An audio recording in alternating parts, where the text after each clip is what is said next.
Welcome to a course on operating systems. So far, you have studied some of the topics related to Unit 3. Currently, we are studying Unit 3.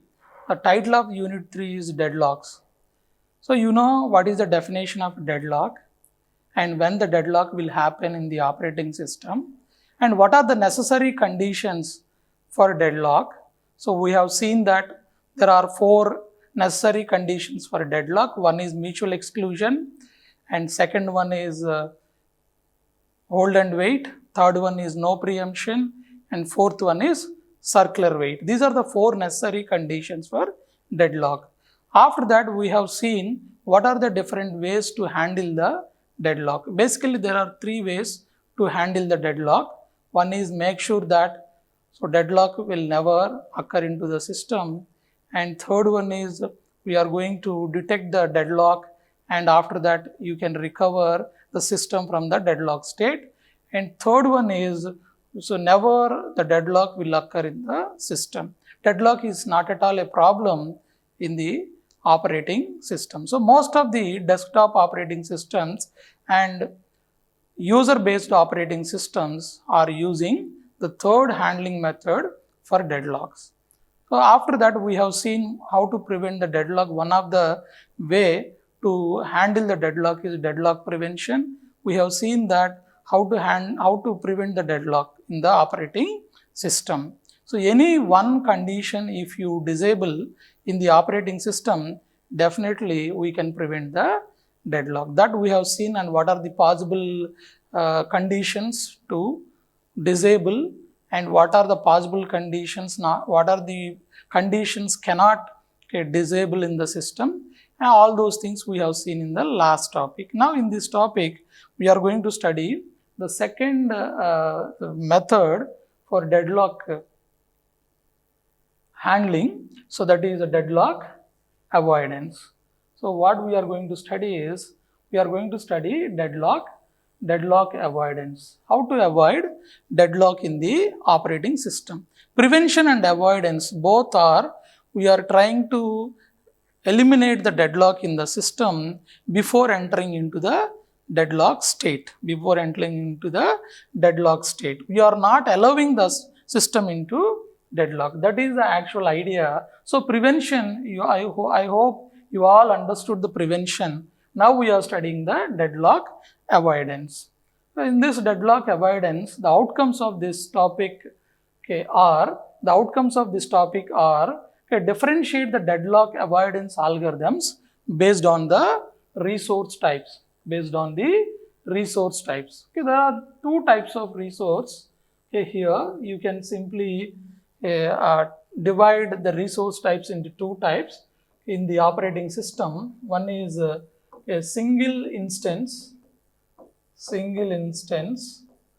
and second one is a multiple or several instance. Multiple instances. Multiple instance resource types and single instance types. Based on the single instance and multiple instance, you can differentiate which is the suitable algorithm to avoid the deadlock in the OS. And second outcome is apply a deadlock avoidance algorithm for a given system snapshot at a time t. What is the algorithm? Means when you apply an algorithm for a particular time in the system, and how that algorithm is going to avoid the deadlock or not, and means what type of measures we are taking to avoid the deadlock at a particular state of the system. So this is the second outcome of this topic. Next one here, what is the deadlock avoidance and how we are going to avoid the deadlock. The basic idea of the deadlock avoidance here is, so if you want to do, this is the second way to ensure that deadlock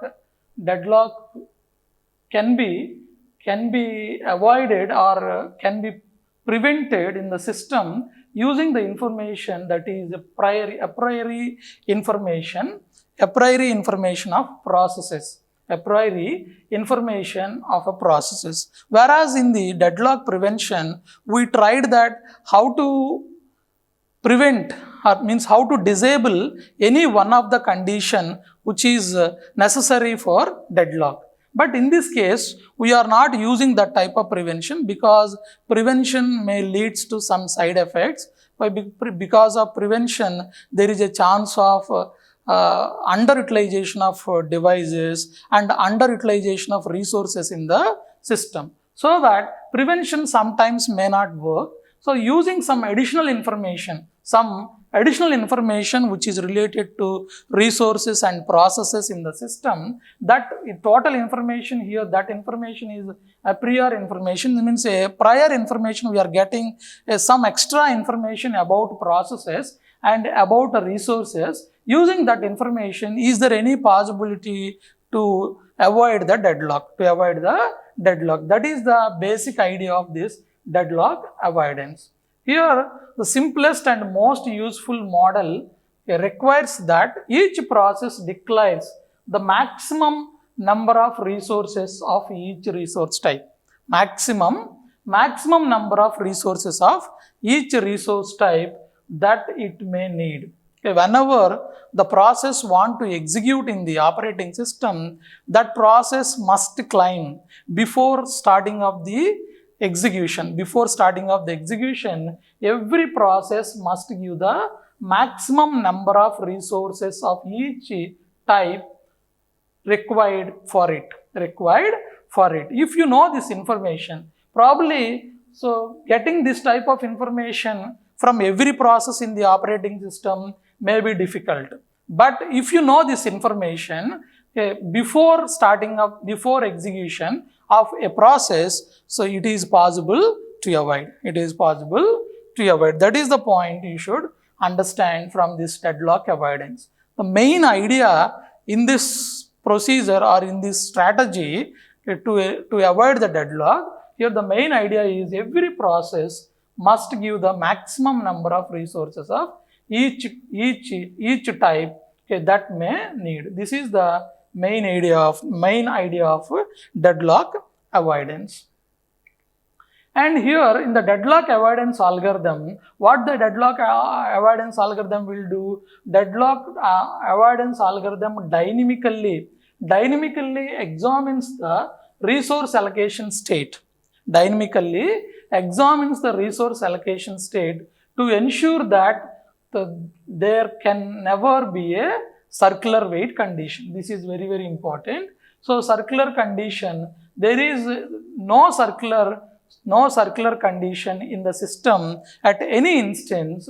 So you can identify with the help of deadlock avoidance algorithm. Using deadlock avoidance algorithm, so what we are operating system is dynamically examining the resource allocation state, whether the resource allocation state at a particular time t, so this resource allocation state of a system, so is going to create any circular wait condition in the system or not. If there is no circular wait condition in the system, so we can simply say that there is no deadlock. If it is there any possibility of circular wait condition in the operating system, then the operating system will request all the processes be in the waiting state until those processes will get the required number of resources. That is the point here in the deadlock avoiding algorithm we are doing. These are the two strategies. What is the first one? The idea is, so every process must give the maximum, and what is the operating system is doing? Operating system is going to execute this deadlock avoidance algorithm dynamically, examines the resource allocation state. What is the purpose of examining this resource allocation state? This resource allocation state is ensure that there is no circular wait condition. You know what is a circular wait condition? Already we have seen in the previous lectures, we have seen what is a circular wait. And coming to this in avoidance, So resource allocation state is defined by number of available allocated resources and maximum demand of the processes. This resource allocation state, so the resource allocation state, this state is safe state or unsafe state. A safe state or a unsafe state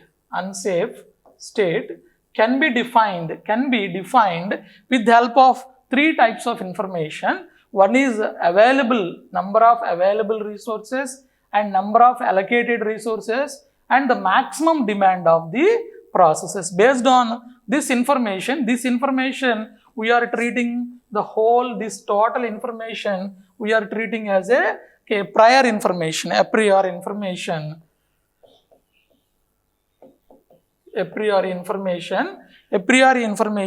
Using this a priori information, we are trying to derive, the operating system is trying to define a resource allocation state. That state either safe state or unsafe state.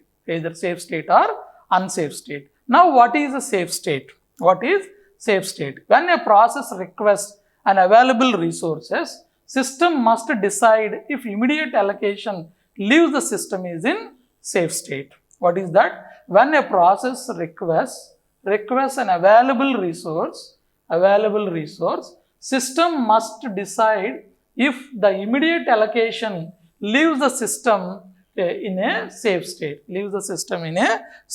That allocation means there should be an order to allocate the resources for all processes in the system. If there is a order to allocate the processes, order to allocate the resources to processes, that type of order exists, you can simply say the system is in safe state. The system is in safe state if there exists a safe sequence for all processes. What I am telling, if the system is in safe state, what is a safe state means there is a safe sequence. What is a safe sequence? Safe sequence means order of allocation. What is that? Order of resource allocation. What is that? Order of resource allocation. There should be an order of resource allocation. If this type of order is exist in a system at a particular time t, then that order is called safe sequence. What is that? That order is safe sequence. If safe sequence exists, then simply you say safe state. Simply you can say the system is in safe state. If the system is in safe state, definitely no deadlock. What is that? Definitely there is no deadlock in the system. This is the situation. You can understand what is a safe state and how the safe state will be derived in the system. We will see in the coming slides how to define a safe state and how to create a safe sequence and all. We will see. Next one, here we are going to define the definition. What exactly the safe sequence is. Safe sequence means already I said that what is a sequence. Sequence means here we thought that sequence means there is a order. What is this sequence? Sequence means order. Here if there is an order exists in the system, what is the order here? P1, P2 and so on Pn. This is the order. This is the sequence. This sequence is safe.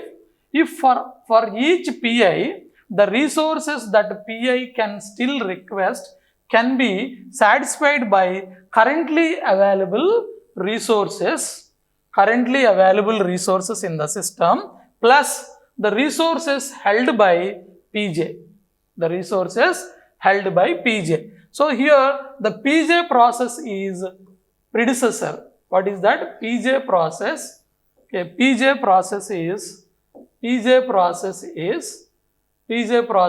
predecessor in that sequence. Pj process is a predecessor of PI. Pj process is predecessor of PI. Means that, so in that sequence, Pj is always before the PI. In that sequence, the meaning of the sequence is the requirement of PI. The requirement of PI is always available resources, available resources plus the resources held by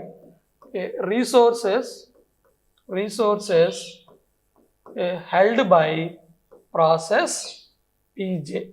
Resources held by process Pj. If this type of condition satisfied in the sequence, satisfied in the sequence means in the given order, then that sequence creates safe state in the system. Safe state in the system. That is the meaning of this safe state. If PI resource needs are not available, PI can wait until Pj has finished. Okay, PI resource needs not available, PI can wait until all Pj have finished. When Pj is finished, PI can obtain the needed resources, execute, then return all the allocated resources and terminate. Here we are talking about, always we are talking about process PI. This is applicable for all processes in the sequence. When Pi terminates, Pi plus 1, Pi plus 1 means the successor of Pi. Pi plus 1 means the successor of Pi. The successor of Pi is Pi plus 1. Pi plus 1. Pi plus 1 can obtain its needed resources. Like that, next Pi plus 2. So what is the next process? Next process is Pi plus 2. If this condition is satisfied in the system at a time t, or at the snapshot of a system at a particular time, this type of sequence exists, then the system is in safe. Once the system is in safe, then there is no deadlock. Simply you can avoid the deadlock. If the system is unable to create safe sequence, all the processes must wait to continue their execution. Once the processes received their resources in a particular order, then the system will continue the execution of those processes. So this is the actual idea behind the deadlock avoidance. What is the fact of this safe state is, here the facts what we derived from the previous slide. The facts are, if a system is in safe state, what is the meaning? Here no deadlock. If the system is in safe state, what is the meaning of it? The system is in safe. The meaning of it is there is no deadlock. So here, if the system is in safe state, simply you say there is no deadlock. If the system is in unsafe state, possibility of deadlock. If it is unsafe state, so we can't say if the system is in unsafe state, so it is not possible to say we can't say that the system is in definitely in deadlock. So only the thing is possibility of deadlock. There is a chance to get the deadlock if the system is in unsafe state. And coming to the avoidance here, ensure that the system will never reach an unsafe state. This deadlock avoidance algorithm, so dynamically, frequently executing in the system and finding the allocation state, resource allocation state, and trying to avoid the circular wait condition. That is the actual basic idea of deadlock avoidance. Basic idea of deadlock avoidance. And here consider an example. So this example illustrate what we have studied so far. Some illustration here, some here you can practically understand with this example. So a simple example I have given here. From this example you can understand what exactly the safe state and what is the safe sequence. Okay, consider a system with 12 magnetic tapes. Consider a system with 12 magnetic tapes. How many magnetic tapes? 12 magnetic tapes, tape drives. And how many processes in the system? 3 processes. The processes are P0, P1, P2. 3 processes, P0, P1, P2. And the maximum requirement, this is the prior information, maximum need, every process. So before starting of execution, every process must climb and must give the maximum requirement of maximum need of resources, And how many number of resources are allocated? The number of resources allocated for P0, 5 allocated, these are allocated. And for P1, 2 magnetic drives allocated, and for P2, 2 magnetic drives allocated. Now what is the remaining? Means what is the need? What is the need to complete the execution? What is the need to complete the execution? The need to complete the execution here, the need is, the need of that, the need is, what is the need?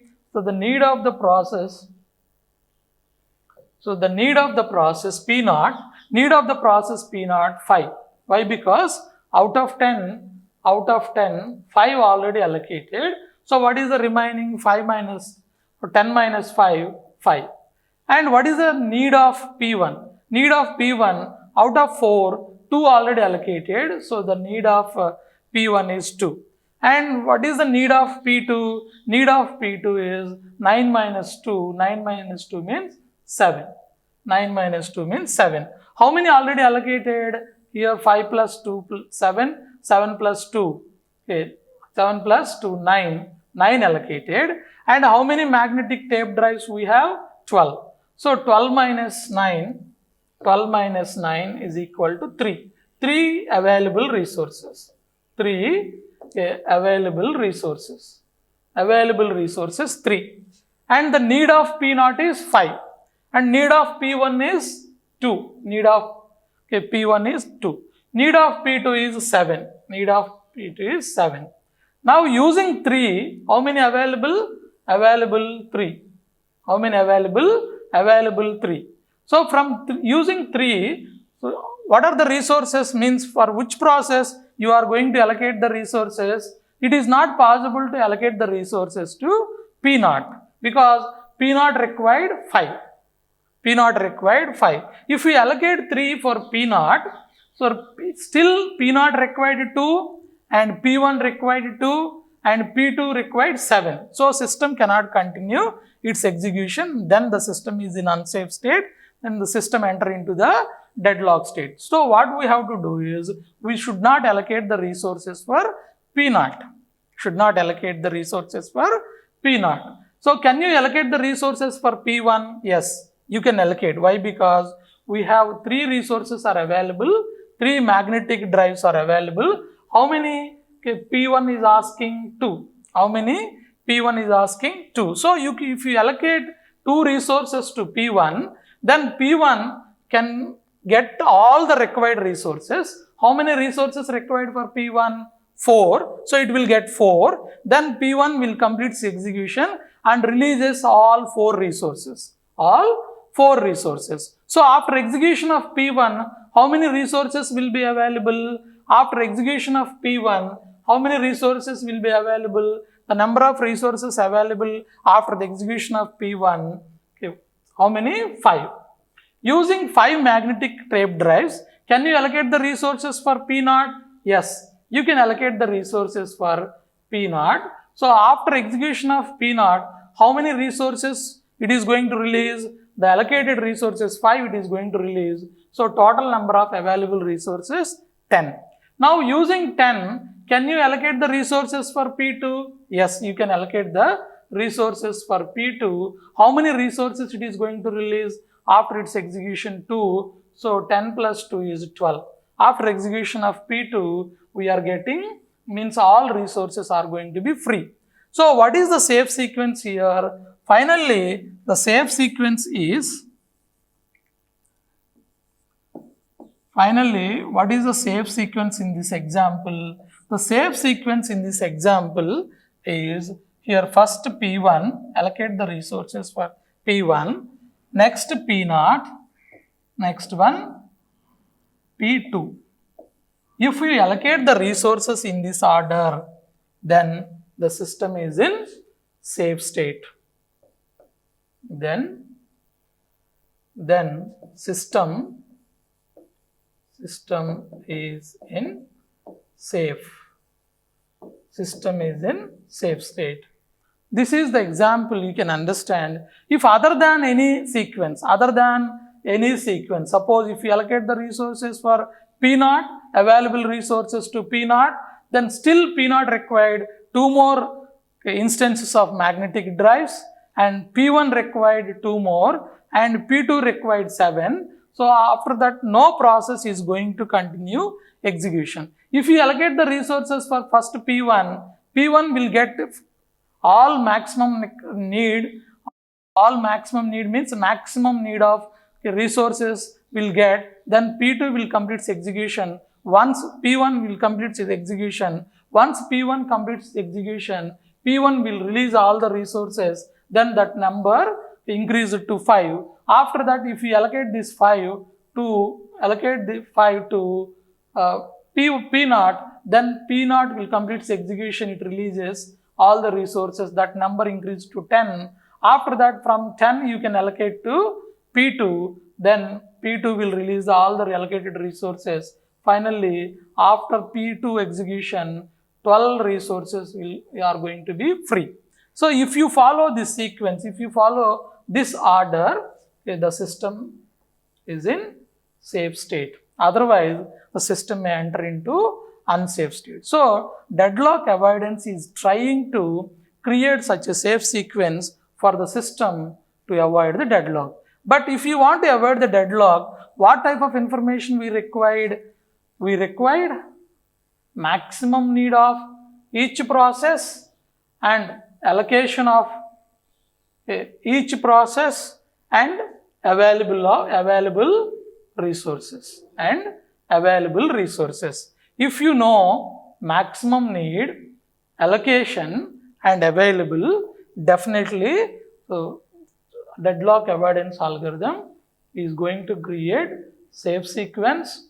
Once the safe sequence is created, then we can simply say the system is in safe state. If the system is in safe state, there is no deadlock. Okay, this is the point we have derived. This is actually the deadlock avoidance is.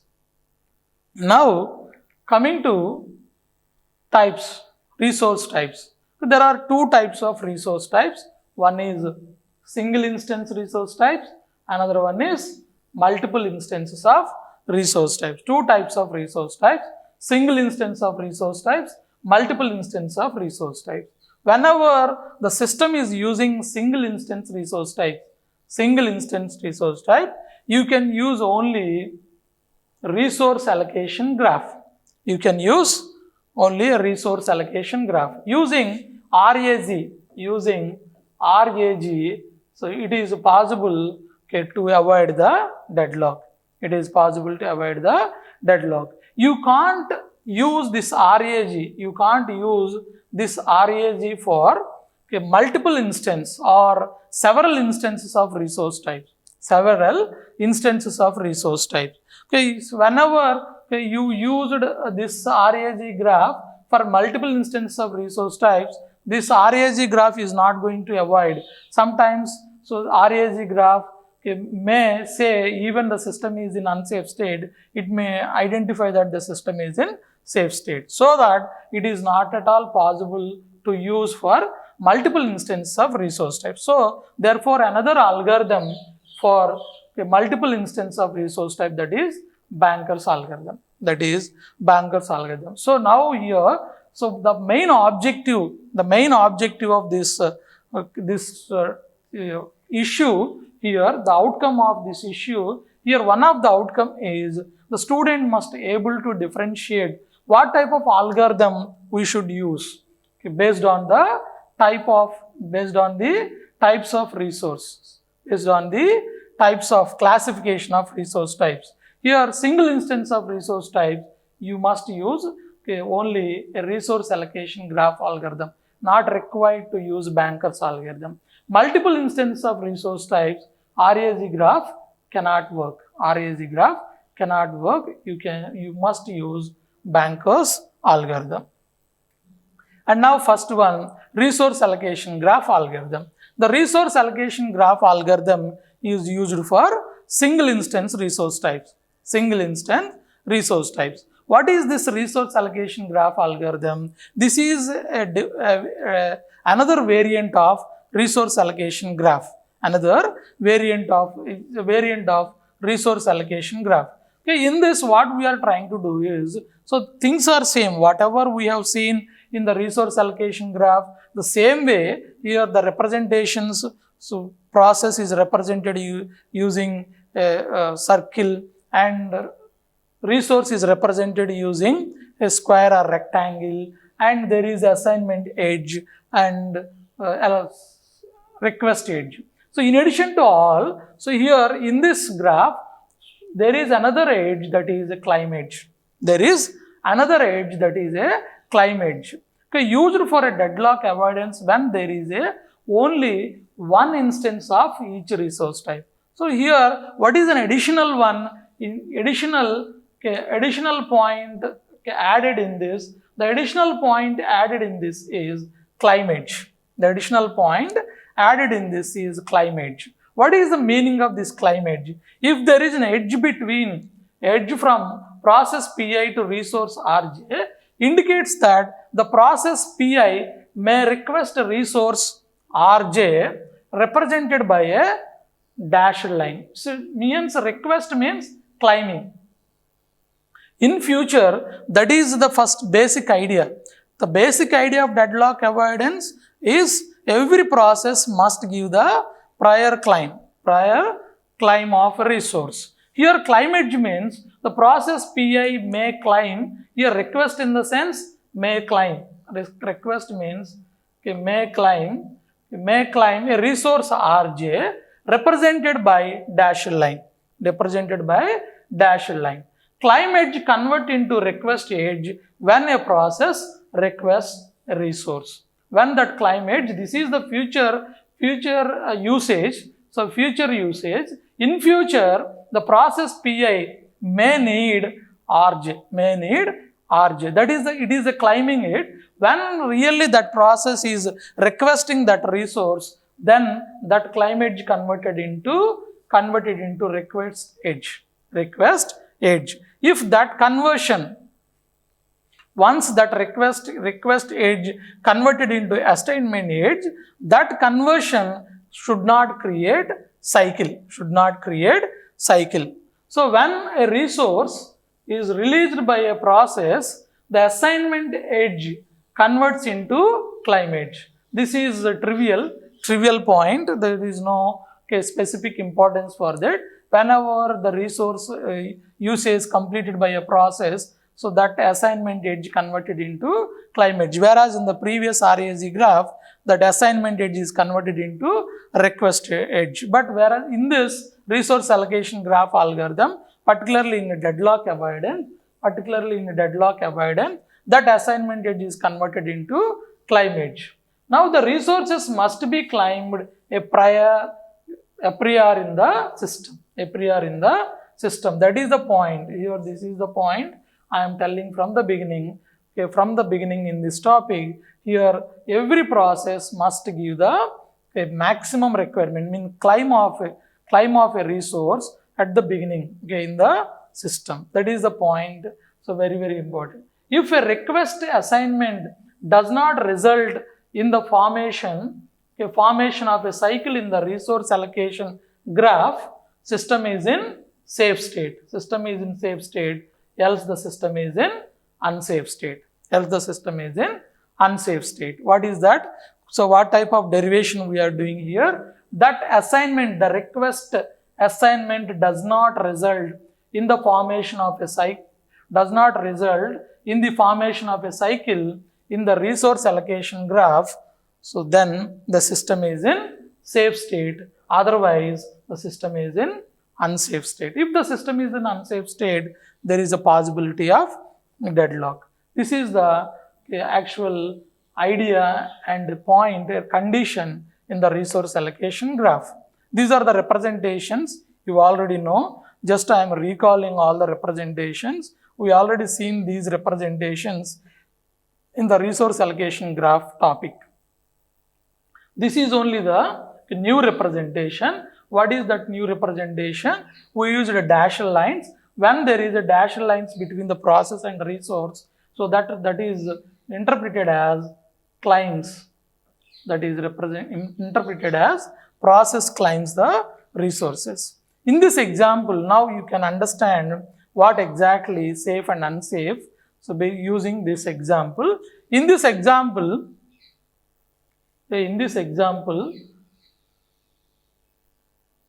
here in this example, there are two processes, P1, P2, and two resources, R1, R2.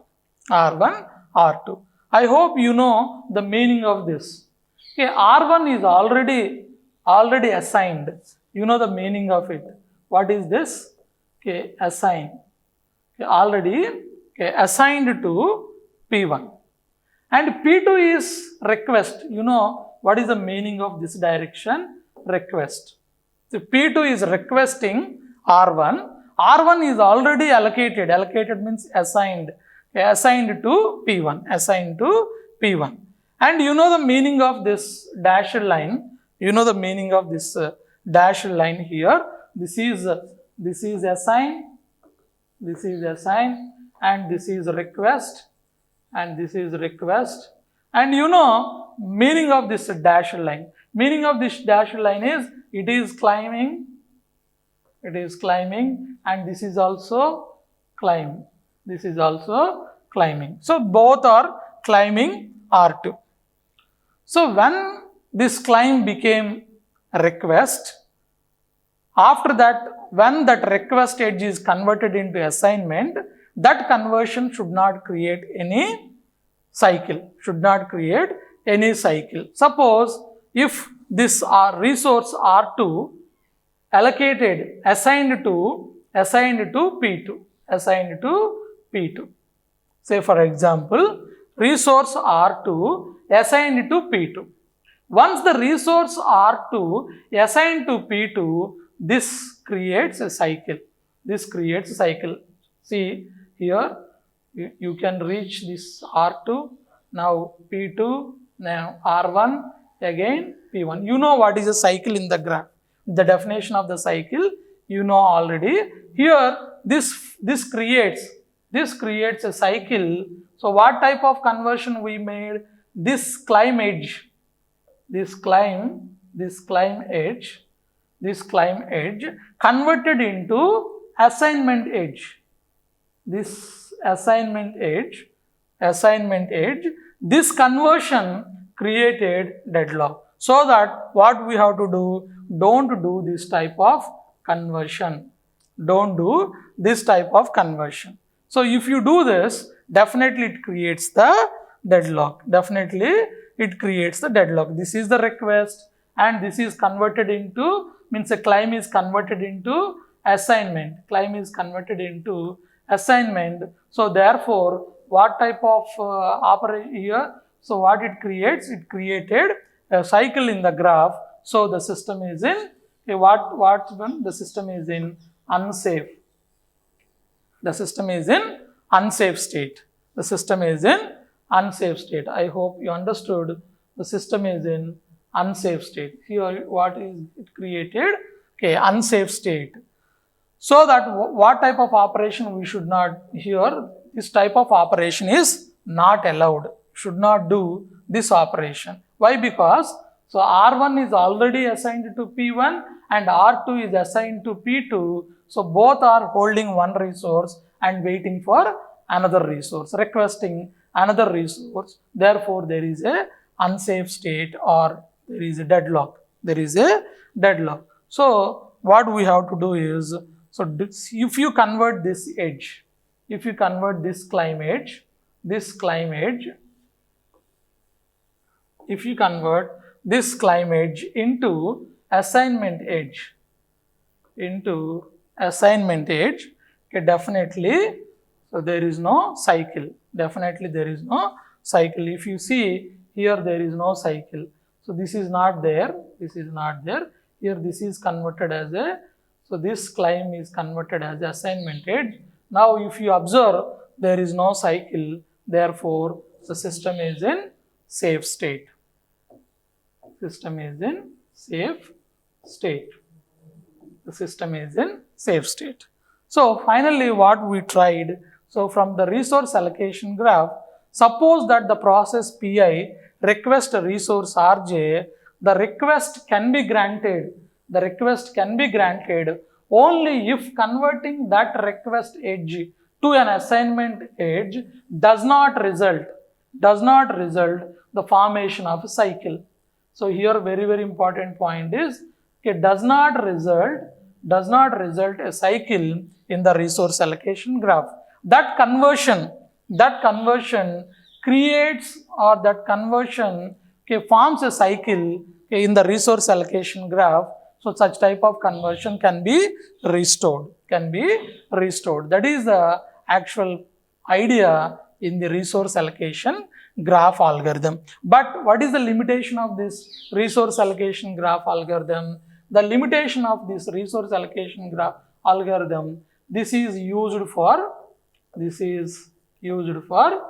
single instance. This is used for single instance resource types. This is used, okay, for single instance resource types. We cannot use this algorithm for multiple instances. Okay, multiple instance resource types. Instance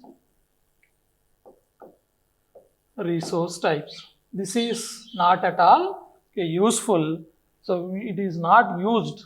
This is not used, okay, to find the safe state with the help of resource allocation graph algorithm. This algorithm is only meant for single instance resource type systems. Next, coming to the second part, that is Banker's algorithm. This Banker's algorithm is meant for multiple instance resource types. Multiple instance resource type systems. Okay, here used for multiple instance of each resource type, each process must claim maximum use of each resource type. Every process must give the maximum use of each resource type before starting of its execution. And when a process requests a resource, it may have to wait. When a process requests a resource, it must wait. Why? Because that allocation, that request can be granted or not will be decided by the Banker's algorithm. When the Banker's algorithm will allocate those resources if the system is in safe state. When the process, okay, gets all its resources, it must return them in a finite amount of time. So this is also a condition for a Banker's algorithm. Once the process received the resources from the system, that process must return all the resources in finite amount of time. And here in Banker's algorithm, why the name is Banker means here this algorithm is used in banks. while allocating the loans and all type of funds. When we are allocating for the customer, they use some rules. Each customer tells the banker maximum number of resources it needs. Maximum number of resources means maximum number of maximum amount required, and customer borrows the resources from the bank. Borrows the resources from the bank means that once the loan is sanctioned for the customer must return the resources to bank in a finite amount of time. There should be a time to return the resources. Customer eventually pays back loan. So that is, these are the conditions. So bank simply keeping the rules on the customers. Bank is keeping the rules on customers when there is a loan before going to sanction the loan to the customer. So these are the rules should obey by the customer. Then only the bank will allocate the loan or give the loan for the customer. This is the these are the rules. So banker only lends the resources if the system will be in safe state after the loan. So this is the actual idea used in this algorithm. That's why the name of the algorithm is banker's algorithm. The name of the algorithm is banker's algorithm. So in this algorithm, we are using some data structures. So this concept is very important in the examination point of view. So data structures for banker's algorithm. Let n is the number of processes and m is the number of resource types. Okay, here what is the n? Okay, n is a letter, so denoted number of processes, and m represents number of resource types. And available is a data structure. Available is a data structure. It is a vector. Vector in the sense one-dimensional array of length m. M means number of resource types. If available of j equal to k, there are k instances of each resource type rj available. Okay, available of j. Here j is used for resources. J is used for resources. Here available of j means rj. Rj means R means here R is in letter used to represent resources. Next one, max. Max is the n by m matrix. N by m matrix means n processes and m resources. N processes and m resources. If max of I comma j means here I is used to represent process. Now process pi and resource rj equal to k. Okay. P process k instances of type rj. Here then the process pi may request at most k instances of resource type rj. A process pi and how many instances? K instances. What type of resource? rj. So that is the meaning of max I comma j. In similarly allocation is also n by m matrix.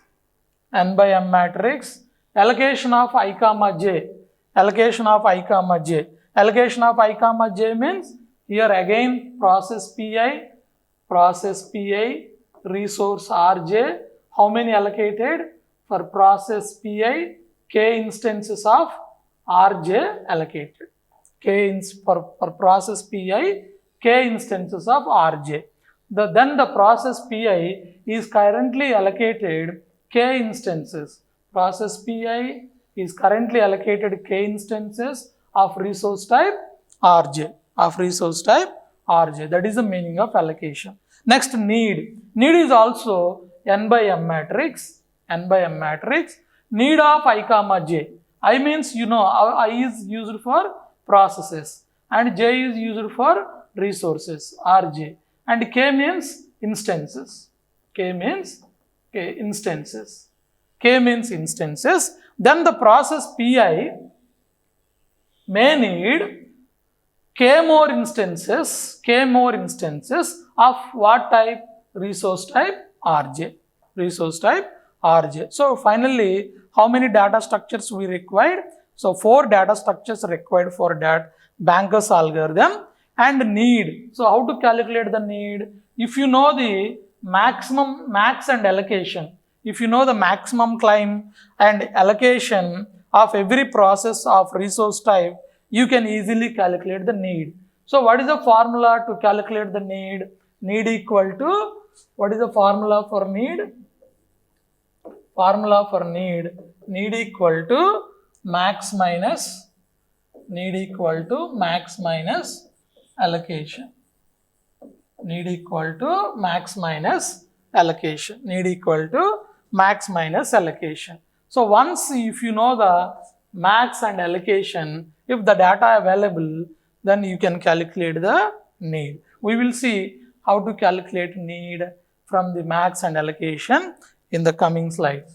Next, coming to the safety algorithm. So what is the purpose of the safety algorithm? Using safety algorithm, we are going to find the resource allocation state, means whether the system is in safe or not. Whether the system is in safe or not. Here again there are 2 vectors in this algorithm, work and finish, 2 vectors of length m and n respectively. What is the length of work?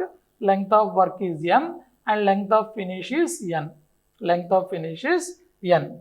And coming to the second point, coming to the second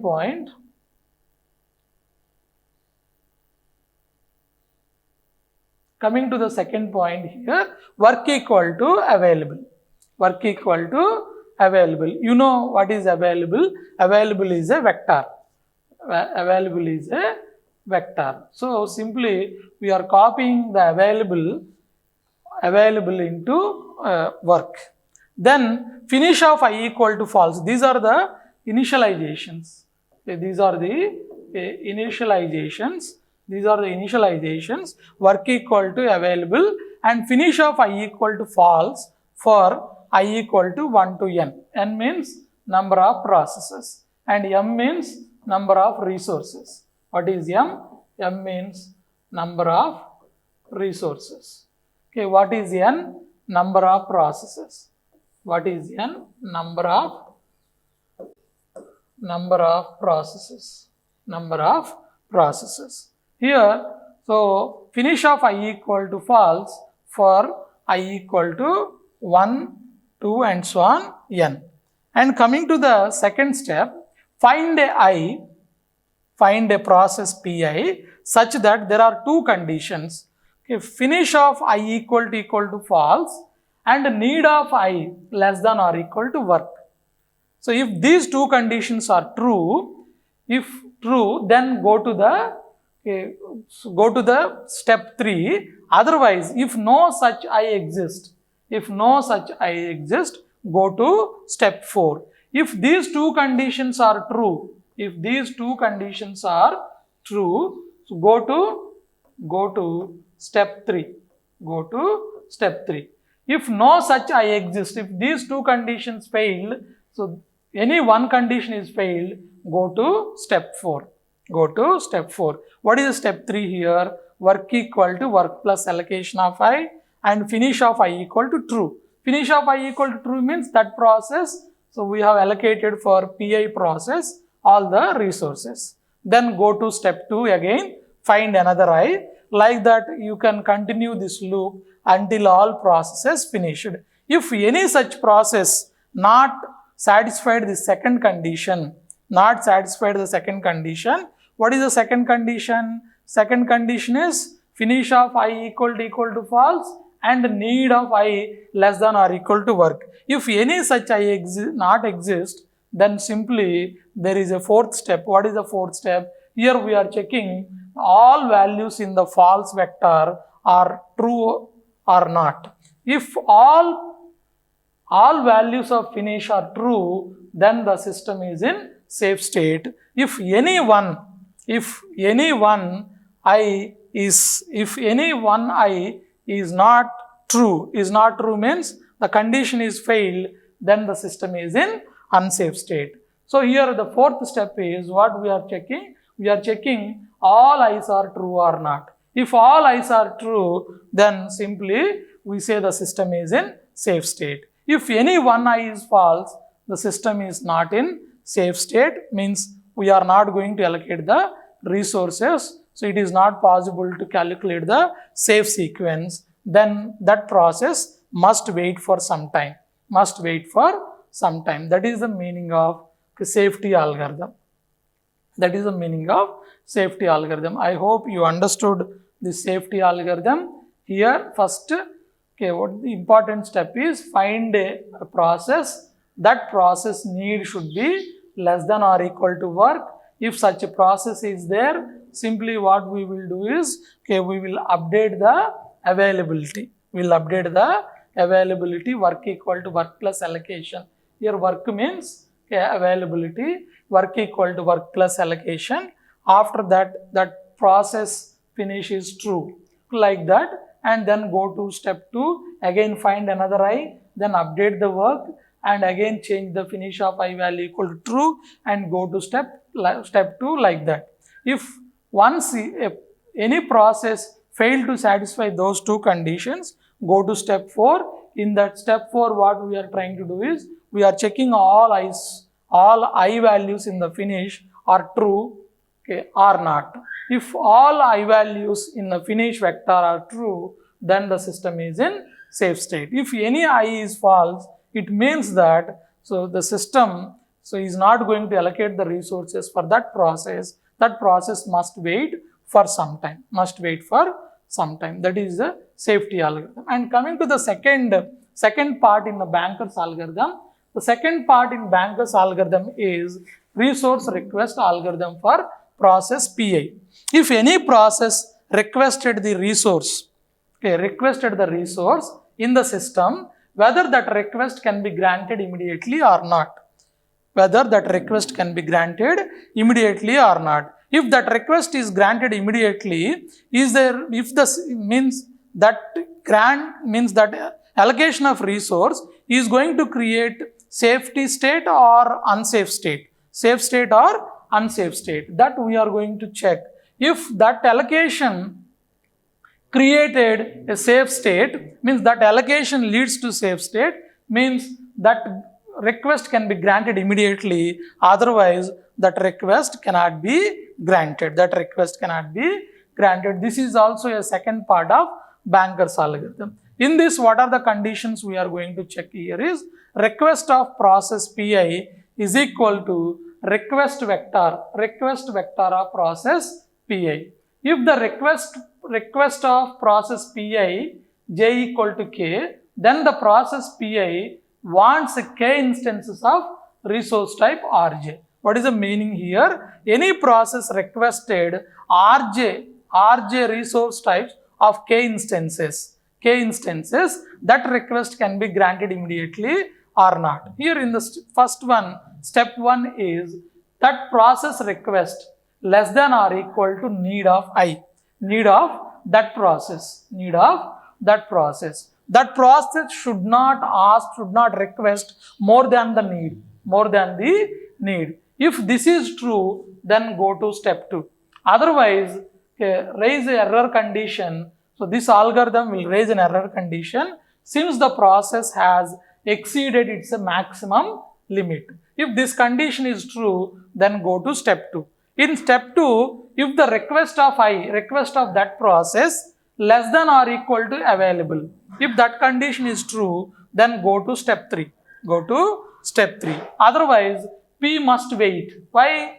So P is requesting some X resources, that X is greater than the available, so that resources cannot be allocated, allocated now, so that Pi must wait since the resources are not available, means this request cannot be granted. So if these two conditions are true, then update the data structures.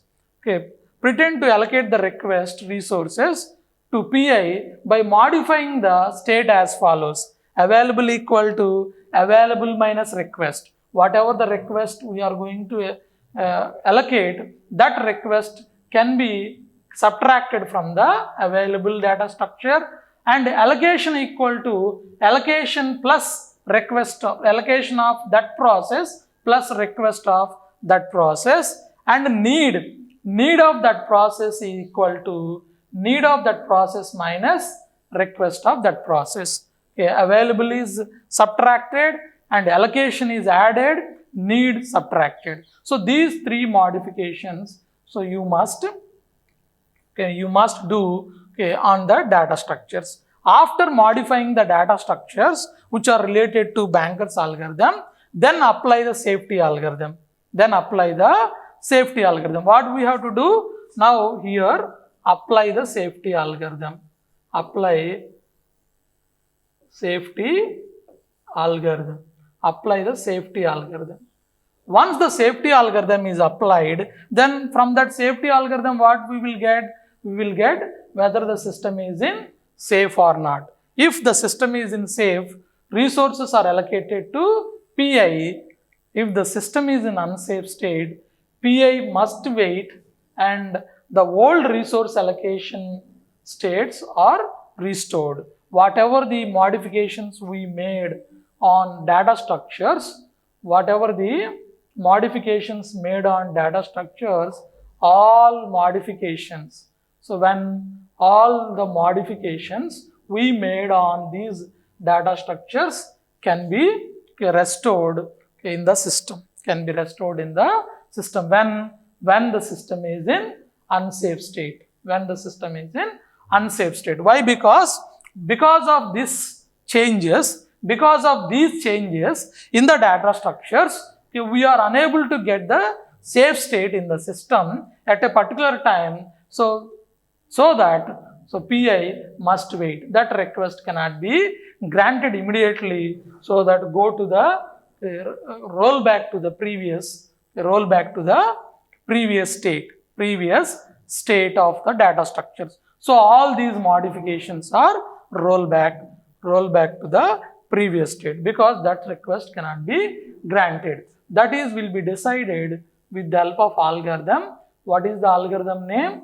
The algorithm name is resource request algorithm for process Pi. What is the algorithm? Resource request algorithm for process Pi. So these are the things we studied. What we studied so far? Okay, we have studied, first one is we have studied a RAG graph algorithm, and second one we studied a Banker's algorithm. So in Banker's algorithm we studied 2 points. What are the 2 points? One is safety algorithm, and second one is what we studied. This is the second one, resource request algorithm for process Pi. What is the purpose of this? To find whether the system is in safe or not. What is the purpose of this? For process Pi, request can be granted immediately or not. So in this topic, what we studied? We studied 2 issues. One is based on the resource type, what type of deadlock avoidance algorithm used. So you can use 2 types of deadlock avoidance algorithm. First one is resource allocation graph algorithm. This is used for single instance resource types, and second one is the Banker's algorithm. Banker's algorithm is used for multiple instance or several instance resource types. And in Banker's algorithm, we studied 2 types of algorithms. One is a safety algorithm. So for safety algorithm is used to identify the safe sequence, or safety algorithm is used to check whether the system is in safe state or not. Means, so this algorithm, this safety algorithm is used to identify resource allocation state in the system, make sure that there is no circular weight. And second one is resource request algorithm for process PI. Using this algorithm, this operating system is going to identify that whether any process request can be granted immediately or not. If any process is immediately requesting a resource of a particular device in the system, that resource can be granted immediately or not. That is decided again with the help of safety algorithm only. Safety algorithm is a part of this resource request algorithm for process PI. Now we will see a small example. Okay, in this example, 5 processes P0 to P4. How many number of processes? 5 processes P0 to P4. 5 processes. Okay, P0 to P4. And 3 types of resources. 3 types of resources. Here A, name of the resource, and second resource name is B, and third resource name is C. Third resource name is C. 3 types of resources here, A, B, C. And how many instances of A? 10, and instances of B? 5, instances of C? 7. Instance of C? 7. A snapshot at a time T0. At a time T0, here they have given a data. So here for P0, how many resources of A allocated? 0 allocated, 0 is allocated, and 1 B allocated for P0, 0 C's are allocated for P0. And similarly, 2 instances of A allocated for P1, 0 instances of B allocated to P1, 0 instances of C allocated to P1.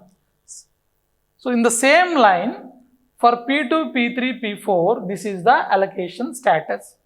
And maximum climb, the maximum climb of P0 of resource type A is 7. Is 7.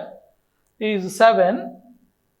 The maximum requirement of resource type A for P0 is 7. For P0, 7.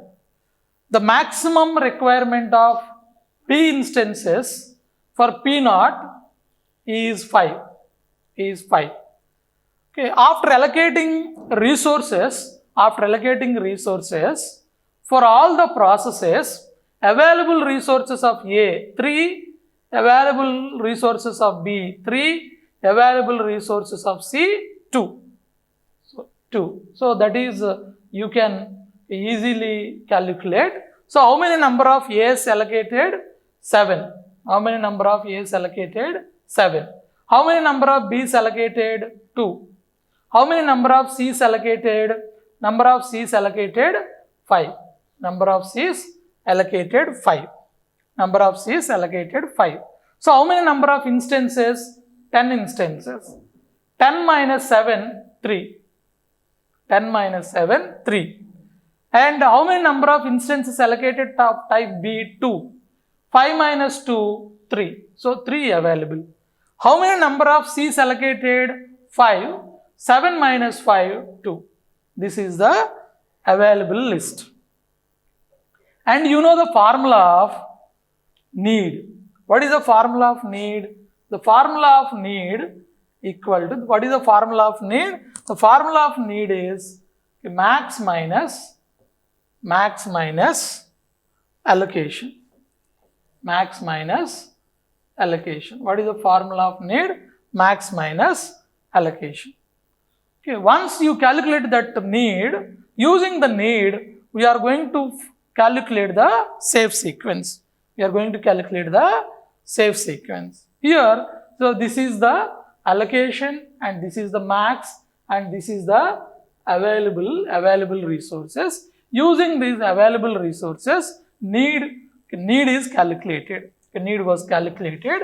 What is the formula for need? Max minus allocation is the formula for need.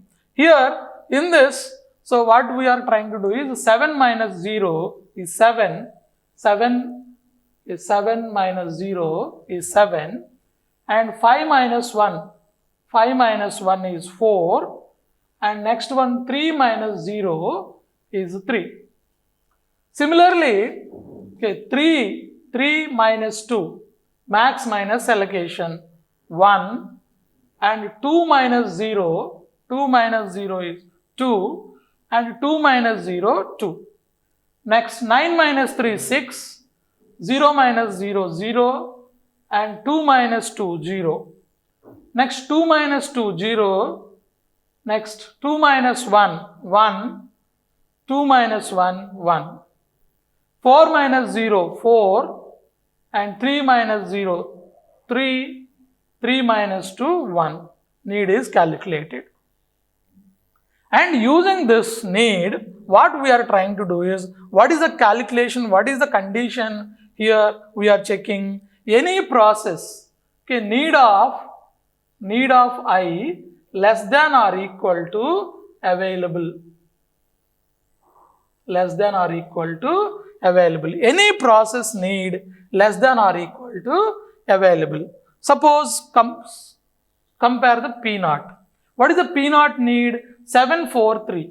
Is 743 is less than 332? You should compare the value of A in the available and the value of A in the need of P naught. That you have to do.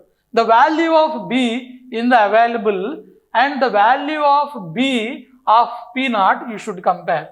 So this condition is failed. Then come to P1. Come to P1. So P1 need is 1. Is 1 less than or equal to 3? Yes, true. And is 2 less than or equal to 3? Yes, true. And is 2 less than or equal to 2? Yes, true. So this condition is true. P1 satisfied the condition. P1 satisfied the condition. So once you allocate the resources to P1, what are the resources released by the P1? P1 is going to release the resources. What are the allocated resources for P1? The allocated resources for P1, here the allocated resources for P1 is 2 allocated resources for, here the allocated resources for P1 2 0 0. So what is the current availability? Current availability is 5 3 2. Using 5 3 2, can you satisfy P1? Here P1 already, so in the sequence P1 we allocate the resources for P1.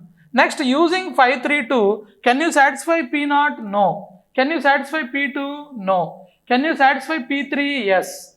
P3 0 less than or equal to 5 true, 1 less than or equal to 3 true, 1 less than or equal to true. Therefore, P3 satisfied the condition. After that, P3 is going to release the resources 2 1 1. Using 2 1 1, so what is the current availability? Current availability is 7 4 3. 7 4 3 is the current availability. Using 7 4 3, can you satisfy the resources of requirement of P0? Yes, you can satisfy the requirement of P0. You can satisfy the requirement of P2. You can satisfy the requirement of P4. Suppose P4 is selected. You can select any one, either P0 or P2 or P4. So P4 is selected. Next, after executing the P4, what are the resources it is going to release? 0 0 2. Now what is the value? 7 4 5. Using 7 4 5, you can satisfy P0. Next one, P2. Suppose P2 is selected, then P2 allocated the resources to P2. P2 is going to release 302. Now what is the availability, current availability? 10, 4, 7. 10, 4, 7. Using 10, 4, 7, you can allocate the resources for P0. So P0. Now what are the resources it is going to release? 0, 1, 0. Now 10, 5, 7. Finally 10 A's, 10 A's, 5 B's, 10 A's, 5 B's, 7 C's. 7 C's, okay, here release. So according to the given problem, how many instances? 10 instances of A, 5 instances of B, and 7 instances of C. After executing all processes, okay, what are the resources are available? 10, 5, 7. 10, 5, 7. So what is the order here? The order is P1, P3, P4, P2, P0. Another order also, okay, you can derive another order. There is no guarantee that we will get only one safe sequence. For a given problem, okay, it is possible to get more than one safe sequence. So the safe sequences exist since the system is in safe state. This is a safety algorithm. And coming to the second algorithm is a resource request algorithm for process PI. Here P1 is requesting 102. Can you allocate these resources immediately? So we will see with the help of second algorithm. What is the condition we are checking? First of all, this request is less than or equal to need of that process. Less than or equal to need of that process. Okay, need of that process. Yes.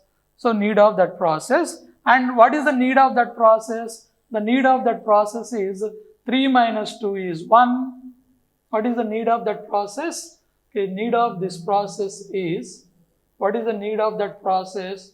3 minus 2, 1, 2 minus 0, 2, and 2 minus 0, 2. This is the need. Is that request is less than or equal to need? Yes, less than or equal to need. Okay, this condition is true. Then what is the second condition? Request of process P1 less than or equal to available. Yes, this is also true. If these two conditions are true, then update the data structures. What type of updation we are doing here? Available equal to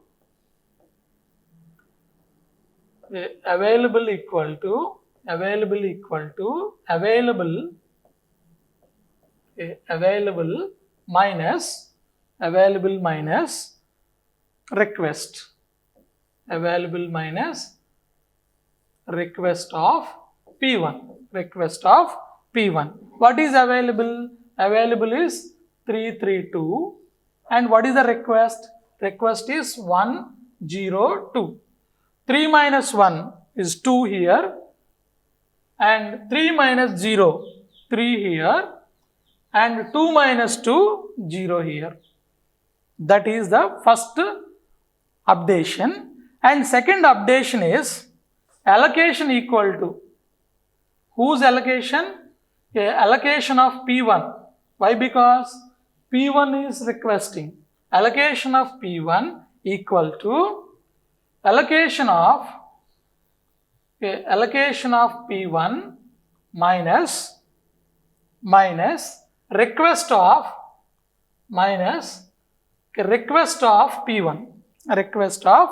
P1. So this is the next updation.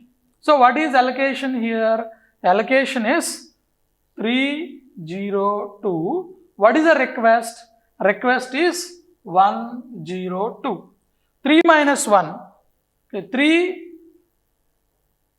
allocation of P1, not subtraction plus here. So 3 plus allocated the resources. How many resources we are going to allocate? Allocation resources allocation of P1 plus request of PU. So 1, 0, 1, what is that? 3 plus 1. 3 plus 1 is, okay, here, okay, 4, 4, then 0 plus 0, 0, and 2 plus 2, 4. This type of modification you have to do. And next one, need. So what is need? Okay, need of P1 equal to, okay, need of P1 minus request of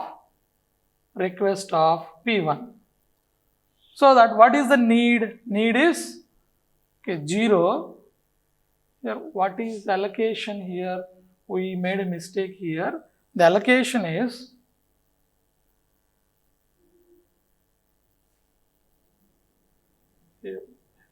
what is the allocation here? What is the allocation? Allocation is 2, 0, 0. 2, 0, 0. 2 plus 1 is 3, correct? And next one, 0 plus 0 is 0. This is correct. And 0 plus 2 is 2. Yes, this is correct. And next one, need of P1. What is need of P1? Need of P1 is here, okay, 1, 2, 2. Need of P1 is 1, 2, 2. Need of P1 is, okay, 1, 2, 2.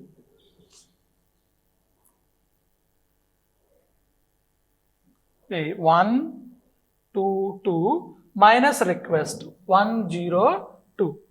So now 1 minus 1, 0, 1 minus 1, 0, and 0, 2 minus 0, okay, 2, then 2 minus 2, 0. So these are the updations we made. After updating all these data structures, what again we have to do? Again we have to apply safety algorithm. Once you applied a safety algorithm, what we will get? We will get safe sequence. We will get safe sequence. What type of safe sequence? Okay, we have received, means we have defined from above problem. So the safe sequence is P1, P3, P4, P0, P2. Therefore, the system is in safe state, then the request granted immediately. So now in this topic, I am going to give 2 assignment questions. So here, can the request for P330 by P4 can be granted, and can the request for 020 by P0 can be granted? These are the 2 assignment questions. Okay, you can solve, okay, in this example. Okay, from this example, you have to solve these 2 problems to get more exposure on, okay, Banker's algorithm. Next, let me explain MCQs to understand or to recall your understanding of this topic. The first question is, which of the following condition is required for deadlock to be possible? Okay, what is the conditions? What are the conditions required for deadlock? Mutual exclusion. Next one, a process may hold allocated resources which, okay, awaiting assignment of other resources.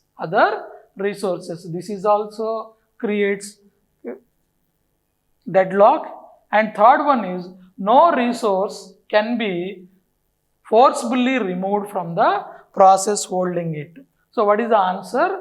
Answer is, these 3 conditions creates the deadlock. Answer is all of the mentioned. Next one, the second question is, a system is in safe state. If a system is in safe state if the system can allocate resources to each process in some order and still avoid deadlock. This is true. There exists a safe sequence. This is also true.